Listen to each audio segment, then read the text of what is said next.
Hey folks, welcome back to another video. Join me in the living room in a tent, a completely normal thing to do obviously. Weather's not very nice outside today, so I thought I'd do a video indoors to make the most of it. I'm trying to knock out a few videos at the moment because you probably know Wales is on lockdown again for a couple of weeks. Trying to make the most of it by doing these. If you feel like you want to support us during this time, you can do. Links below to a buy me a coffee thing, which keeps me fueled in coffee, or the boy topped up with dog treats. I bought him some more yesterday. There's a link to their t-shirt shop as well. There's a few different designs on there now, including a nice new one from one of our viewers called Heidi, who kindly sent us this cool design, which I've put up there. That's a really nice t-shirt. Equally, just clicking that like button, smashing the subscribe button on this video, that's massively appreciated.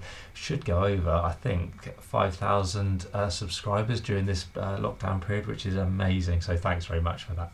But on with today's video, wild camping tips and stuff. I thought I'd do one of these ones. I've been doing loads of climbing stuff lately, so I thought I'd mix it up a bit. Mostly just to people going out and about and camping, but there might be some tips for sort of ML type people on there as well. First point, picking a good spot, right?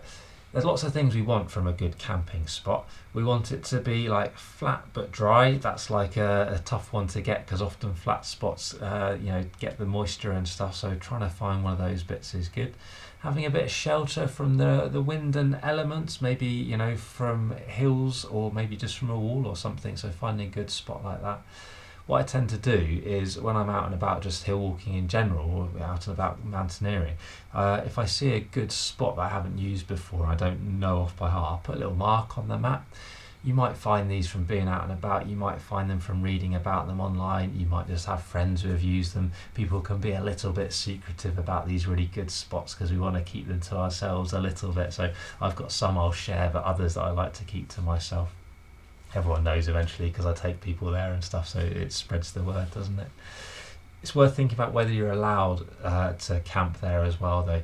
In England and Wales, for the most part, while camping isn't like completely legal, it's generally accepted as long as you're away from roads, out of sight of farms, houses, all that kind of thing, and like arrive late, leave early, so you haven't got a tent up for the whole day.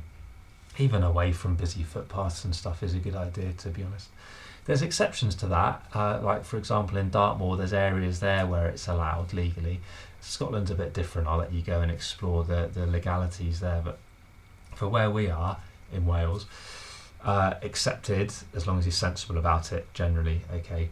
Other countries, completely different affairs, because I know lots of people watch these from abroad. I'm not up on the legalities of every country, I'm afraid. It does lead on to kind of the ethic of leave no trace, and that's really flipping important, right, is to leave the camp spot, if anything, better than you found it. So if you find a little bit of litter, take it with you. We don't want to be leaving litter. We don't want to be leaving burnt areas from perhaps our stove, or worse, from a fire. In the UK it's pretty frowned upon to have open fires, so just as a general rule I'd avoid them. Again, different abroad, different ethics and stuff. If you're moving big rocks and things because that's where you want to put the tent, try and put them back if you do have to move them. Ideally don't move them in the first place. Even stuff like traces of food and things, yeah, the animals will eat it, the ravens, the mice and what have you, but it's not what they should be eating, so I don't want to leave any trace at all. And if I am going to use the same spot again for a second night, which I can't think of a time recently when I have done, I'd pack my tent up, take it with me, and come, even if I am using the same spot, use a slightly different spot so I don't sort of kill the grass and stuff underneath. Worth thinking about. The big thing that we will have to do at some point when we're out in the hills is pooing and weeing. Weeing's not too bad, is it? We just want to make sure that I suggest 50 metres away from streams and stuff to give a bit of margin for error. You'll see different numbers banded around, but for me that kind of works. Weeing's fine really though, just away from the stream. Pooing, it's a bit more logistics involved in it, isn't it? So for example in the Cairngorms, the ethic there is to carry out whatever you take in, and that's a real good way to operate, isn't it? So you take some dog poo bags with you, a tube, plastic tube kind of thing, or something similar to put it in so it doesn't explode in your rucksack. Doesn't bear thinking of that, does it? And yeah, literally take out everything that you take in. Great way of doing it. That's the way in a lot of national parks in other countries as well. most places in the rest of the UK, it's kind of accepted just to bury it, and we want to bury it about 6 inches deep because that's where there's still some activity from bacteria and what have you, so it will break down quite quickly. 6 inches deep, do what you need to do, cover it back up. Loo roll, it's probably best to take it with you really, put it in a dog poo bag, it's so easy to do. Some people will suggest lighting it, just be really careful of any embers going anywhere, especially if it is drier than it is now. If you ever meet me, ask me about a story about some DV incident that caused a bit of a fire around here. It's thankfully amusing because nothing bad came of it really, but it could have done. So be really careful if you do that kind of thing. If in doubt, take it out with you though. Again, well away from streams, 50 metres or more, and just think about where you are as well. If it's a spot that's used a lot, perhaps go somewhere else, because it'd be pretty grim, wouldn't it, to go to a fairly populous spot, and if everyone's doing the same thing, horrible. Next one on more pleasant topics is knowing your kit, right? And I do that sort of looking at my tent. I'll put some links below to some of the kit I'll chat about, but this one, a Sierra Design Studio 2, really nice tent, but it's quite fiddly to put up, right? So it's things like tents. If you've never used it before, put it up in your garden or your living room, whatever, but make sure you had a bit of a play with it. It's easy to put this one up, it's hard to put it up well. It's got some slightly nuanced little bits that you have to do exactly right for it to work well. So it's knowing your kit, the limitations of your kit, how warm is your sleeping bag, for example, how comfy is your roll mat. I'm on a Thermarest Neo Air and a rather expensive Patagonia sleeping bag. They're great, neither of them are super warm, so come winter months I might use slightly different things. Midsummer they might be too hot, for example, the sleeping bag. So know your kit and get the right bits of kit for the right job, right? Similar point really, but light is right. That's a phrase you'll hear mentioned a lot in the world of climbing, mountaineering and hill walking. And it's a good little mantra, right? Where we're camping, we're invariably going to have to walk there. And the lighter kit that I've got means carrying less, means I'll be happier because I'm expending less energy, and it's hurting my knees less because I'm getting older. My knees hurt when I carry lots of weight around. So it is a good thing to think about. My tent is a 2-person one. I've got lighter tents that are less than a kilo. This one's about just under a kilo and a half. It's great for me and the dog in bad weather. When I say bad, I mean wet and stuff like that, rather than gales and snow and stuff. So it's like knowing the limitations of the previous point.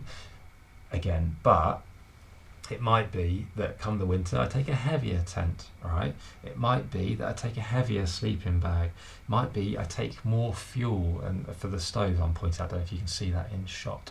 So light is right, but you also want to be warm and dry and happy, don't you? So if you skimp on layers, for example, and don't take enough warm kit and you have a miserable time, well, is that what it's all about really? No, not for me so much.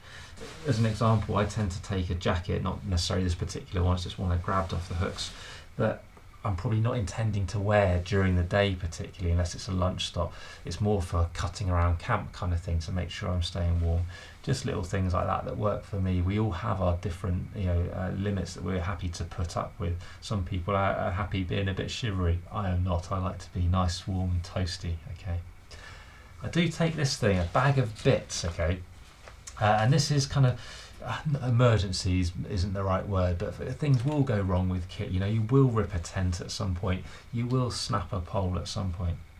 So things like tenacious tape, I'll put a link to that below. That's really good stuff for patching up tents or rips in your jacket and things like that. It's also where my toothbrush lives for that. Not just the kind of the backup bits of kit, but it's where the sort of loo roll lives for what. My stove, I use a fire steel for it. I also, in this bag of bits, have a spare lighter. I think there's some waterproof matches in there as well. Laces for my boots, that's in there. Dog poo bags for the dog and for me, should I need to. Bits of cord for fixing, again, could be laces, it could be bits of tent, guidelines, that kind of thing. Loads of cord in here. Spare compass, I'm not talking about navigation in this video, but you're going to have to navigate to wherever you go to and out of, hopefully as well. More cord, bit of toothpaste, and empty-ish one, so it's nice and light. What else is in there? A whistle, some spare batteries. There's some paracetamol, even though I've got a first aid kit with me as well. On my water bottle, I carry gaffer tape wrapped around that, so I've always got gaffer tape. That's great for fixing a million things, isn't it? not really in the bag of bits, but just on the sort of the batteries made me think of it. The sort of head torch, I'll carry 2 head torches, my better one, an LED Lensa, and then a spare black diamond one, and the spare batteries as well. I just hate the idea of not being able to see what I'm doing or something like that. The other thing that was in there as well, just as a sort of sideline, there's sort of the Anker power pack, so I can charge my phone with this and the watch with this, and make sure you've got the right cables to go with it, obviously. And the point I was coming on to, the next point, was be organised. Now I've spread that kit out everywhere.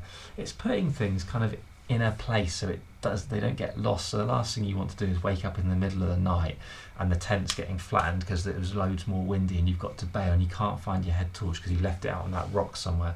You want it to be in exactly the place you know it was. You don't want all the dry bags to have been left outside and blown away. You don't want your boots over there somewhere getting wet because it rained and you weren't expecting it to rain. So be organised, and I just think you've kind of got more headspace to have a nice happy time. A bit anal that one, I know, but I'm a big fan of being organised in general, especially with camping and stuff there.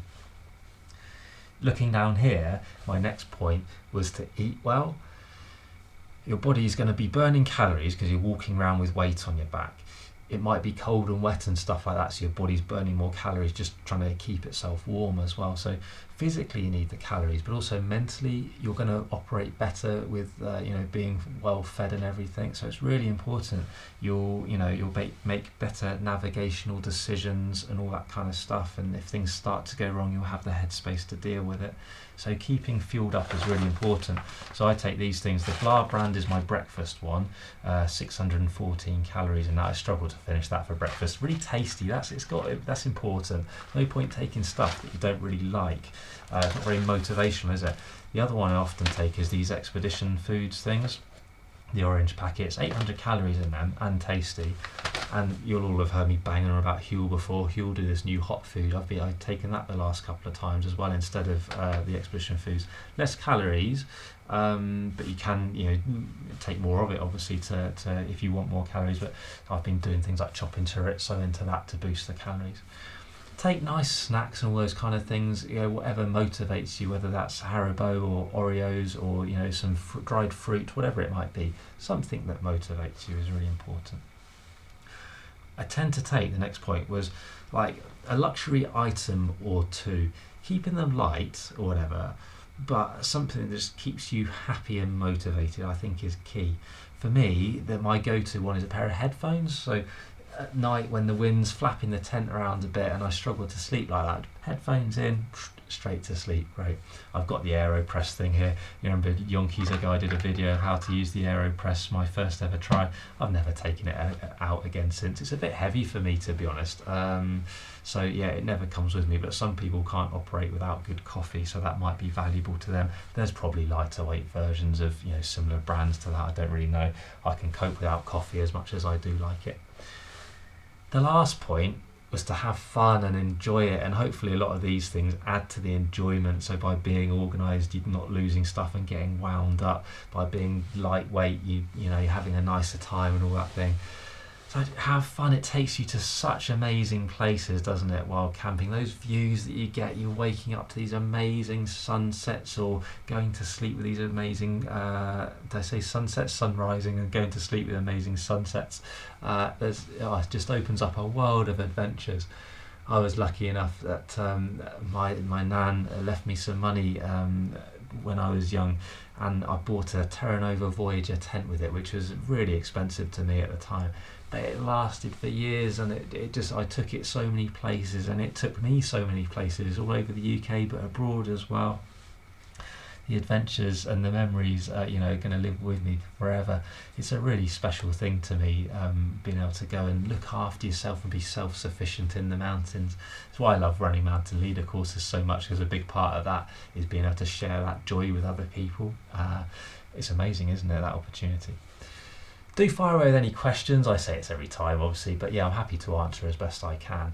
There'll be stuff I've missed out. Leave some comments as to your top tips for wild camping. It's always massively appreciated, sharing the knowledge. These videos, they're long enough as it is, so I can't say every last thought on wild camping, but share your stuff below, because other people read them as well, so whatever you can share, that's all good, isn't it? Do find us on Insta, find us on Facebook, give us a like, give us a follow, all that jazz. It's all flipping really appreciated that. Click that like button, smash the subscribe button on this video, that's massively appreciated too. Once again, I hope you've enjoyed this video. More videos coming up very soon.